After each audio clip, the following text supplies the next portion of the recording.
ખેડૂતોના દેવા માફીની માંગ સાથે કોંગ્રેસે અમરેલીના લીલિયામાં પણ ખેતી બચાવ સત્યાગ્રહ સંમેલન યોજ્યું। જિલ્લા કોંગ્રેસ પ્રમુખ પ્રતાપ દુધાત અને પૂર્વ ધારાસભ્ય પરેશ ધાનાણીની આગેવાનીમાં મામલતદારને આપવામાં આવ્યું આવેદન।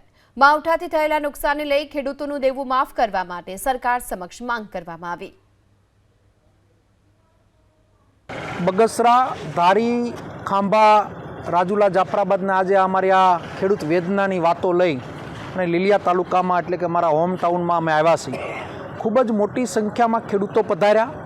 ખેડૂતોની વ્યથા અને વેદનાને વાચા આપવા માટે એટલા માટે કે દેવા માફી કરવી ખૂબ જ જરૂરિયાત છે। એક જ મુદ્દાની વાત લઈ કોઈ ગતકડા બીજી વાતોમાં જવાનું નહીં અને ખેડૂત સિવાયની કોઈ વાત કરવી નહીં।